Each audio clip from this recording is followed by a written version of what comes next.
to understand that. And then secondly, there is the irresponsibility of a political and military elite in Nigeria. The irresponsibility of the political elite by cashing in on this poverty. We all know what started Boko Haram. Everybody knows. It was started in Borno by the then Borno governor, Ali Sharif.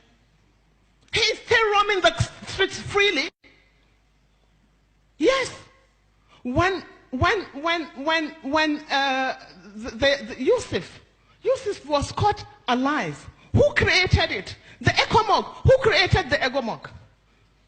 We have to look at the root cause in order to find a solution.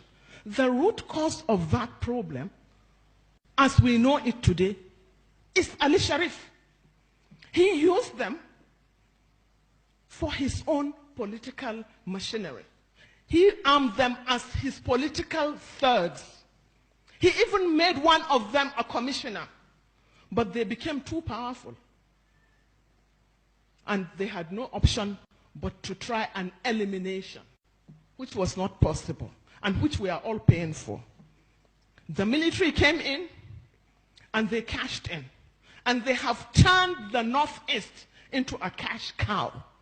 Military jumbo budgets, unaccounted for. I remember Jonathan was spending 2 billion naira every day on security. But there was no security. Hundreds and thousands of our people were slaughtered.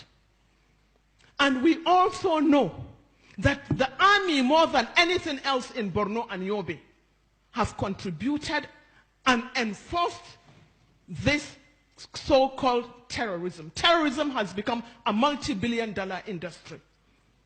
It is a multi-billion-dollar industry. It is not only national, but it is international. But let us talk of Nigeria, because that is what concerns me.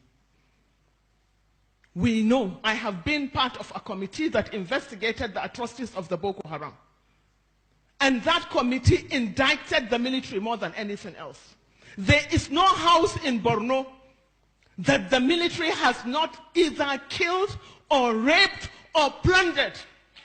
There is no house in Borno.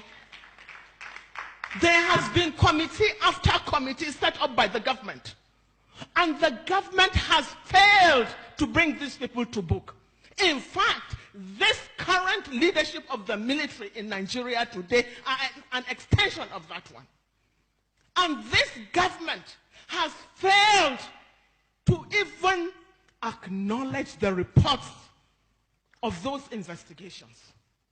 We all know today that in this government, papers have been given, investigations have been made into the atrocities and the corruption in the military.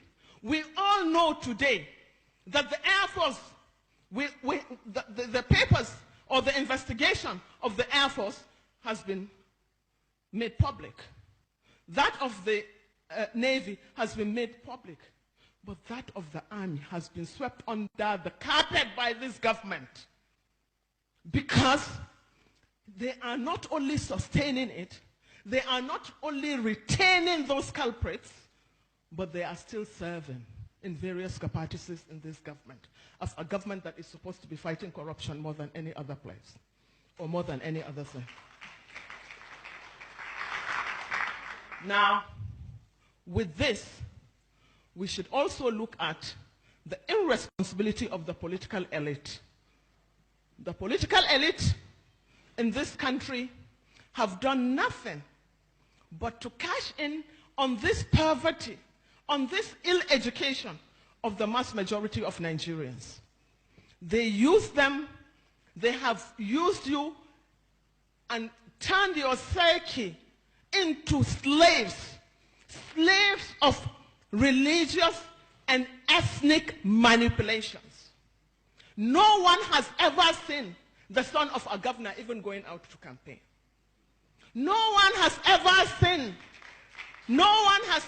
seen the son or the daughter of the president going out to campaign. And no son of even a councillor, not to talk of a senator or a chairman or a governor, that has been abducted or that has been slaughtered on the streets.